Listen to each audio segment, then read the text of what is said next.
तो आज हम फोर्ट विलियम कॉलेज के बारे में जानेंगे जो 1880 में टकसाल से निकला था। खड़ी बोली का शब्द फोर्ट विलियम कॉलेज। तो ये खड़ी बोली के से रिलेटेड भी है कुछ, और केसेट और नेट में इसी टाइप के क्वेश्चन आते हैं और यहीं से ही छोटे छोटे फैक्ट्स को लेके हमसे पूछ लिया जाता है और हमको लगता है कि ये क्वेश्चन कहाँ से आया था, क्योंकि हम उसको पूरा नहीं पढ़ते हैं।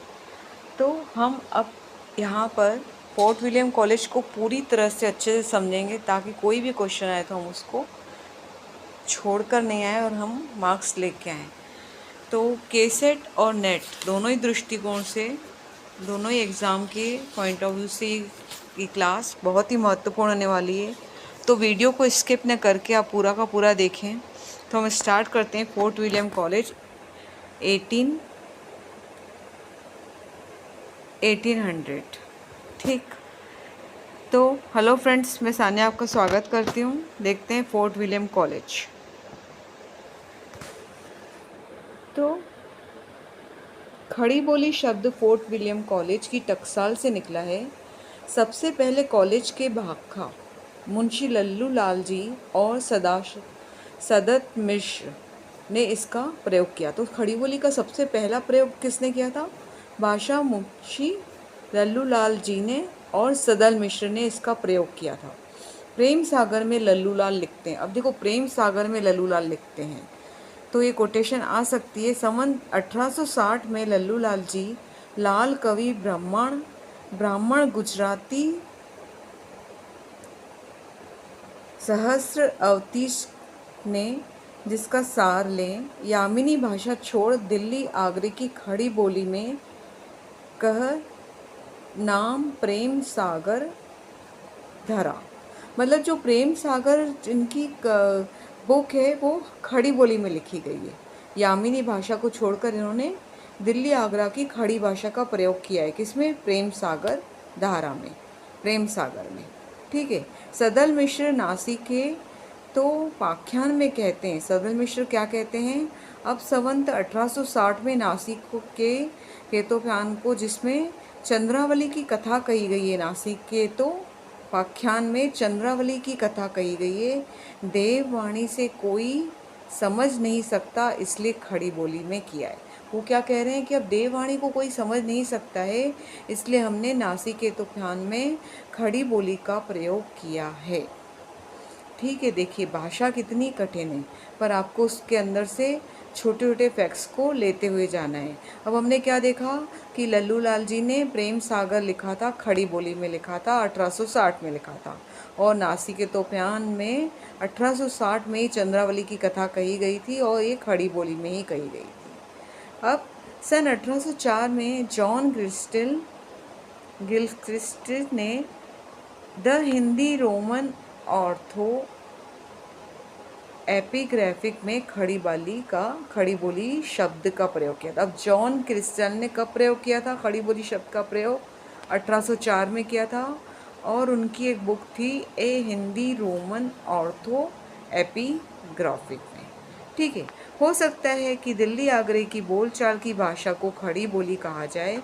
लल्लू लाल जी और सदल मिश्र ने इसे वहीं से लिया है। तो ये क्या बता रहे हैं कि दिल्ली आगरे की जो भाषा थी, जो उस समय भाषा बोली जाती थी, वह खड़ी बोली बोली जाती थी, इसलिए लल्लू लाल जी ने यह भाषा वहीं से ही ली है। अब ईस्ट इंडिया कंपनी ने प्रशासनिक सुविधा के लिए सन 1800 में फोर्ट विलियम कॉलेज की स्थापना की। अब फोर्ट विलियम कॉलेज की स्थापना कब की गई थी? 1800 में। किसने? ईस्ट इंडिया कंपनी के प्रशासनिक सुविधा ने बताया ये कि इसमें हिंदी, मराठी, गुजराती, तमिल आदि देशीय भाषाओं में सामान्यतः पुस्तकें अनुदित होती है, मतलब अनुवाद किया जाता है। किसमें? हिंदी में, मराठी में, गुजराती में, तमिल में और देशीय भाषाओं में। हिंदी और हिंदुस्तानी के प्राध्यापक थे वो गिलक्रिस्ट थे। गिलक्रिस्ट कौन थे वहाँ के? हिंदी और हिंदुस्तानी के। उर्दू के लिए अलग मुंशी नियुक्त हुए और बाखा या हिंदवी के लिए अलग। उर्दू के लिए अलग प्रोफेसर आए और बाखा के लिए अलग और हिंदवी के लिए अलग।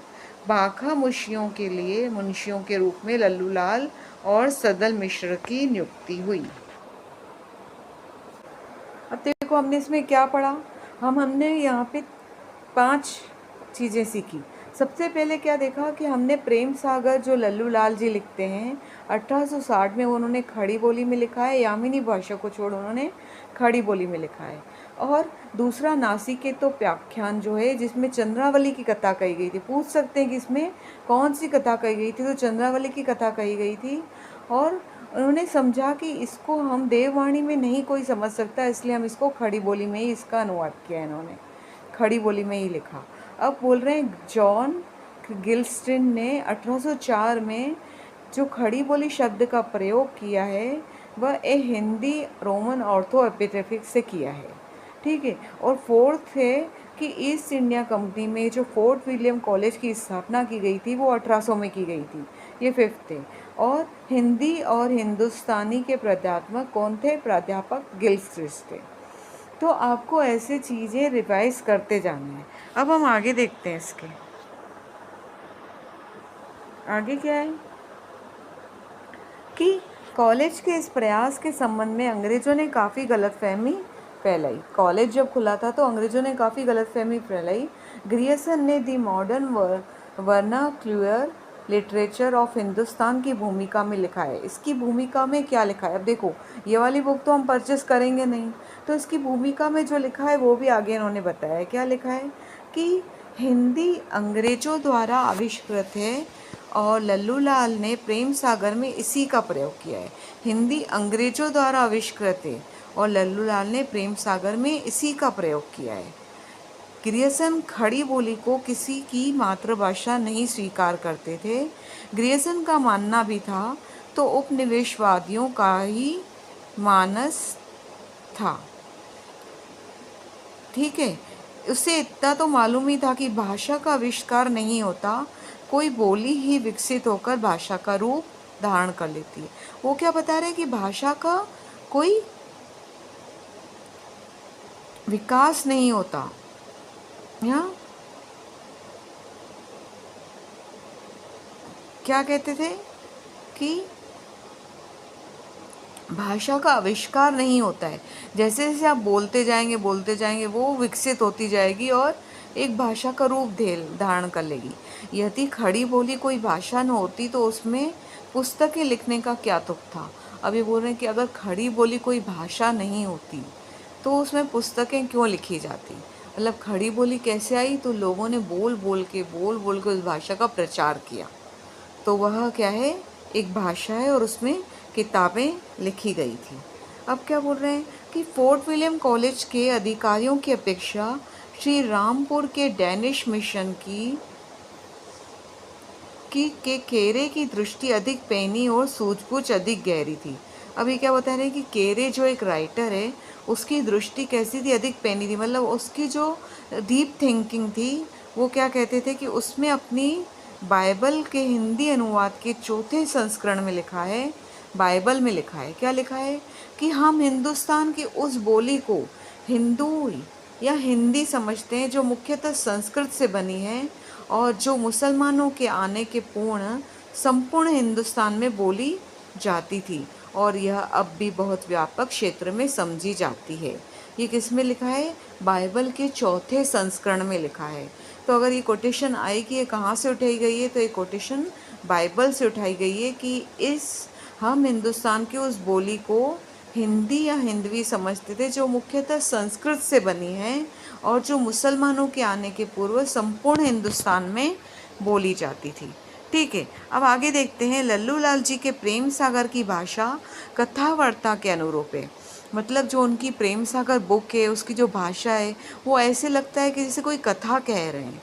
इसमें इस शब्द रूप अनिश्चित भाषा ब्रजी रंजित शैली पंडिताऊ है और सदल मिश्र के नासिकोप्यान पर ब्रजी और भोजपुरी का प्रभाव पड़ा है, किंतु सीधे संस्कृत से अनुदित होने के कारण हिंदी की प्रकृति के अनुरूप है। अब जो नासिकेतोप्यान है वो संस्कृत से हिंदी में आई है, इसलिए वो पूरी तरह मतलब उसको हिंदी में हम समझ सकते हैं। वैसे उसकी भाषा ब्रजी और भोजपुरी का भी उस पर प्रभाव है, ठीक है। अब हमने इसमें क्या पढ़ा, देखिए अब इसमें हमने ये देखा कि फोर्ट विलियम कॉलेज के जो अधिकारी थे, कौन थे अधिकारी, तो रामपुर के डैनिश मिशन थी केरे की जो थी वो डीप थिंकिंग थी। उन्होंने बाइबल में लिखा है, जो मैंने अभी थोड़ी देर पहले बताया, कोटेशन को आप लर्न करेंगे। अब लल्लू लाल जी ने प्रेम सागर की कथा को, भाषा को क्या बताया कि वो कथा वार्ता है, मतलब उसको ऐसे लगता है कि जैसे कोई कथा कह रहे हैं हम। अब आगे देखेंगे, आगे की फोर्ट विलियम कॉलेज के बाहर की हिंदी। अभी फोर्ट विलियम कॉलेज में तो खड़ी बोली का प्रयोग करते थे, पर उसके बाहर की हिंदी कैसी थी? तो फोर्ट विलियम कॉलेज के बाहर जिन दो गद्य लेखकों का सादर से नाम लिया जाता है वे है मुंशी सदासुख राय और ईशा अल्लाह खां। ठीक है, मतलब जो बाहर के जो दो लेखक थे बहुत ही ज़्यादा फेमस थे, वो थे मुंशी सदासुख राय और ईशा अल्लाह खां। सदासुख राय कॉलेज के बाखा मुंशियों से पहले ही गद्य रचना प्रस्तुत कर चुके थे और ईशा बाखा मुंशियों के समकालीन थी। मतलब सदासुख राय पहले आए थे, उन्होंने सारे के सारे गद्य प्रस्तुत कर दिए थे। उसके बाद कौन आई? तो ईशा अल्लाह खां आई। कभी कभी क्रमानुसार क्वेश्चन पूछ लेते हैं कि पहले कौन आया, जैसे आपको 4 नाम दे देंगे, मुंशी सदासुख राय, ईशा अल्लाह खां और 2 राइटर दे देंगे। जैसे हमने पहले अभी कुछ पढ़ा था, किसका पढ़ा था? लल्लू लाल जी पढ़ा था, है ना? तो ये आए तो हम क्या देखेंगे कि यहाँ पे सबसे पहले कौन आए? मुंशी सदासुख राय। ठीक है, तो हम उसको क्रमानुसार क्वेश्चन को भी सही कर सकते हैं ये पढ़ने के बाद। किंतु हिंदी गद्य सागर को और भी पीछे जाने की प्रवृत्ति के कारण गंग कवि के चंद छन्न बरसन की महिमा, राम प्रसाद निरंजनी के योगा वशिष्ठ, दौलत राम के पद्म पुराण वचनिका का उल्लेख किया गया था। देखो, अब ये कितनी पहले की बुक्स आई हैं। अब ये बुक्स या ये राइटर के बारे में पूछ सकते हैं कि सबसे पहले कौन आया था। तो ईशा अल्लाह खान और सदासुख राय के पहले ही आए थे। कौन गाए थे? गंग कवि ने क्या लिखा था? चंद छंद बरसन की महिमा। और राम प्रसाद निरंजनी ने लिखा था योग वशिष्ठ। और दौलत राम ने लिखा था पद्म पुराण वचनिका। तो ये तीनों की तीनों रचनाएं आप नोट करेंगे कि इन्होंने लिखी है। गंग कवि ने चंद छंद बरसन की महिमा, और राम प्रसाद निरंजनी ने योग वशिष्ठ, और दौलत राम ने पद्म पुराण वचनिका। ठीक है, अब आगे बढ़ते हैं। चंद छंद बर्दन की महिमा अकबर कालीन मानी जाती है। वस्तुतः यह एक जाली ग्रंथ है। यह पृथ्वी दासों की प्रामाणिक सिद्ध करने के लिए लिखा गया था। इसमें अकबर को नूराबादिन कहा गया है, जो जहांगीर का नाम नरुद्दीन था। इसकी भाषा 18वीं शताब्दी के पहले की नहीं हो सकती। तो ये क्या कह रहे हैं कि इसकी जो भाषा है ये इसको अकबर कालीन माना जाता है और यह जाली ग्रंथ है। इसको पृथ्वीराज रासो को प्रमाणित करने के लिए यह ग्रंथ लिखा गया था। ठीक है, इसके अकबर कौन थे? नूराबादिन थे। अब आगे देखते हैं। आपको आशा करती हूँ कि आपको समझ में आया होगा। आगे देखते हैं। अब ये जो पैरा है ये थोड़ा सा बोर है, अब ठीक है, इसको पढ़ना तो पड़ेगा, तो हम मेन पॉइंट्स पढ़ते हैं। ठीक है, तो 1868 में शुक्ल जी ने राम प्रसाद निरंजनी के लिए जिस भाषा योग वशिष्ठ 1711 का उल्लेख किया था, मतलब भाषा योग वशिष्ठ जो है वो 1711 में आई थी, इसकी प्रामाणिकता खंडित हो जाती है। योग वशिष्ठ की एक प्रति पटियाला दरबार के पुस्तकालय में भी सुरक्षित है।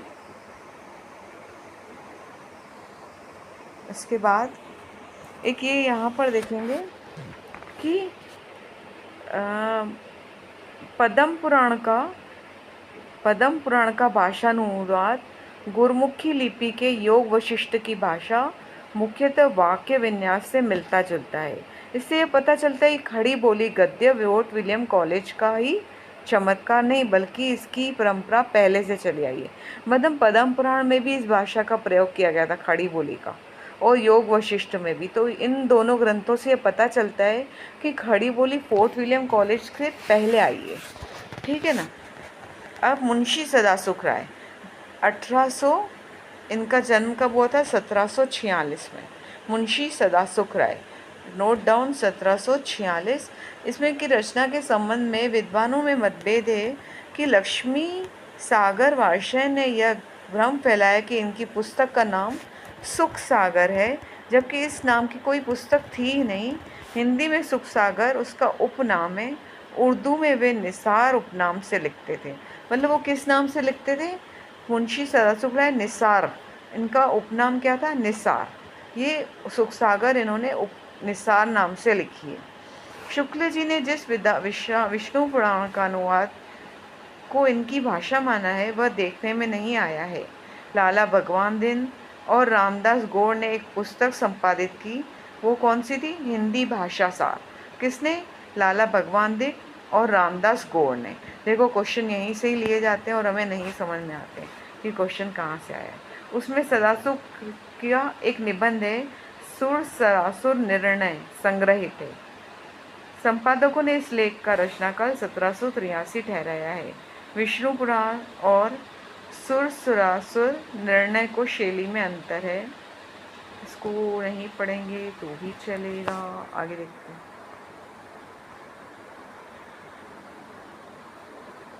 आगे क्या है कि सदासुख की जिस भाषा का उदाहरण शुक्ल जी ने किया है वह चाहे अप्रामाणिक हो या सुर सरासुर निर्णय की भाषा प्रमाणिक हो, पर सदासुख की भाषा संबंधी उनका निष्कर्ष ठीक है। अब शुक्ल जी क्या कहते हैं कि मुंशी जी ने यह गद्य न तो किसी अंग्रेज अधिकारी की प्रेरणा से और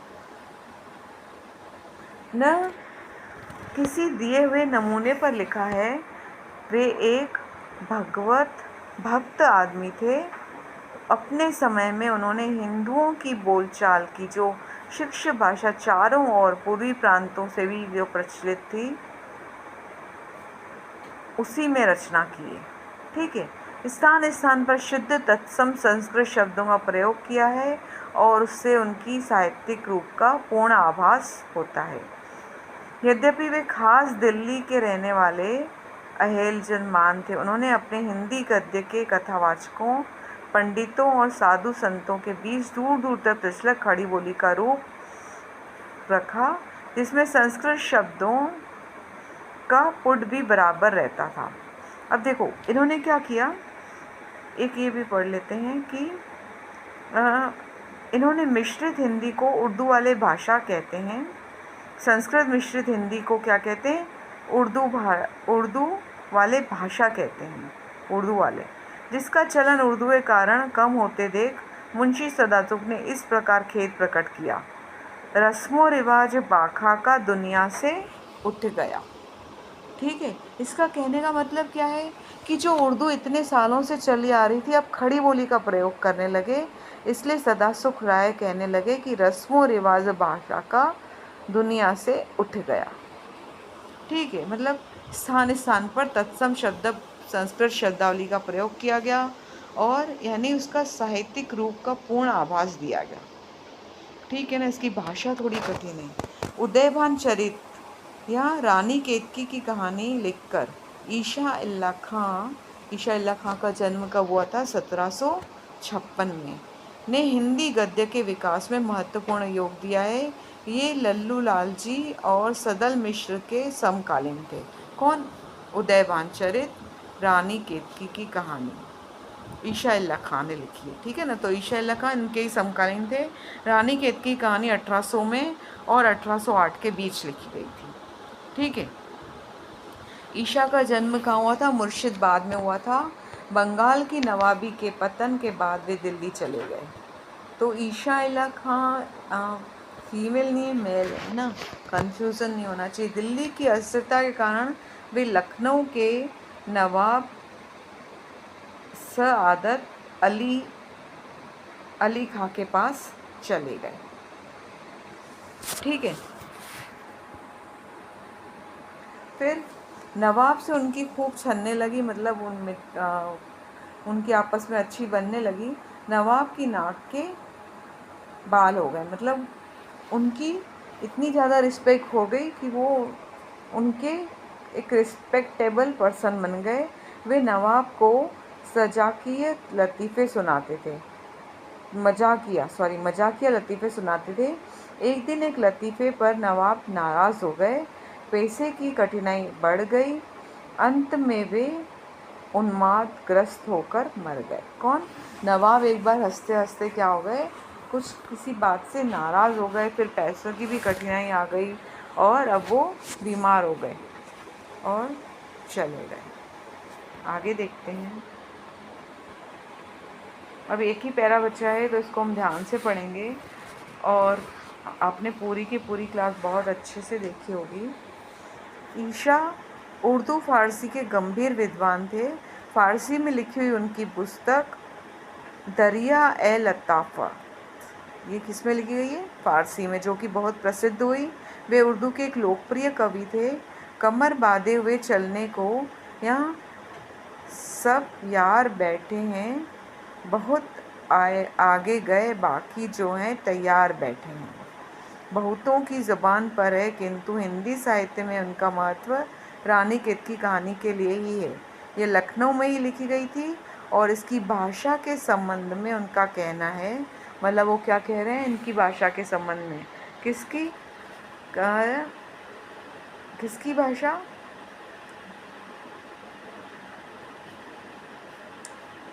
दरियाए लताफ़त की भाषा के बारे में कह रहे हैं कि एक दिन बैठे यह बात अपने ध्यान में चढ़ी कि कोई कहानी ऐसी कहिए कि जिसमें हिंदी की छुट और किसी बोली का पुट न मिले। तब जाके मेरा जी फूल की कली के रूप में खिले। बाहरी की बोली और गवारी कुछ उसके बीच न हो। अपने मिलने वालों में से एक कोई बड़े पढ़े लिखे पुराने दुराने डाग बूढ़े जाग या खटखटाना लगा। कहने लगे कि यह बात होते दिखाई नहीं देती, हिंदीपन भी न निकले और भाषापन भी न हो, बस भले लोग अच्छे से अच्छे आपस में बोलते चलते हैं, जो का त्यों वही सब डोल रहे हैं और छाँव किसी की न हो, यही नहीं होने को। मतलब कि वो क्या चाह रहे थे कि एक दिन बैठे बैठे उनको एक ऐसी कहानी सूझी कि जिसमें हिंदी का छुट न हो और किसी बोली का पुट न हो। कि हिंदी के बारे में वो कह रहे हैं कि बाहरी की बोली अच्छी होनी चाहिए, किसी व्यक्ति को ऐसे कुछ समझ में आना चाहिए कि ये क्या है एग्जैक्टली। वो कुछ ऐसा लिखना चाहते थे जो पूरी दुनिया में फेमस हो जाए और उससे कुछ न कुछ हमको सीखने को मिले।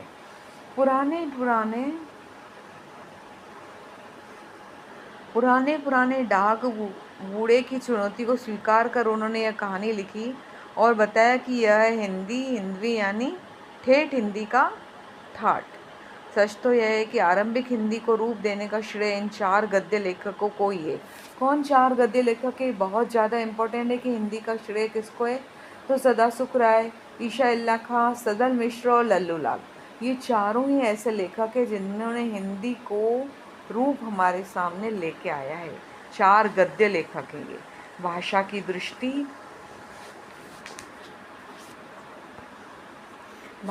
दृष्टि से श्याम सुंदर दास ईशा इल्ला खां को सबसे अधिक महत्व देते हैं। कौन सबसे अधिक महत्व देते हैं? श्याम सुंदर दास ईशा इल्ला खां को। शुक्ल जी ने तत्कालीन हिंदी गद्य की 3 कसौटियाँ बताइए कि बोलचाल की भाषा शिक्षिता, व्यवहार में आने की योग्यता, तर्कानुमोदित वाक्य विन्यास। किसने बताया? शुक्ल जी ने। तो ये ऑब्जेक्टिव में आ सकता है कि शुक्ल जी ने 3 कसौटियाँ कौन सी बताई है? तो बोलचाल की भाषा विशिष्टता, व्यवहार में आने की योग्यता और तर्कोनुमोदित वाक्य विन्यास। इनके आधार पर वे अपना पहला महत्व सदासुख को और दूसरा सदल मिश्र को कहते हैं। ठीक है। अरबी फारसी के प्रचलित शब्द जो भारतीय जातीय भाषाओं के छाप में ही हैं। ईशा इल्ला की भाषा हिंदी और शैली उर्दू की है। इस तरह की चटकीली मुहावरा शैली गंभीर विषयों के प्रतिपादन के योग्य नहीं है। मतलब जो उनकी भाषा है वो क्या है? वो उनकी भाषा चटकीली मुहावरेदार और इसके योग्य नहीं है। तो आपको ये क्लास कैसी लगी? हमने दूसरी क्लासेस में निबंध, कहानी और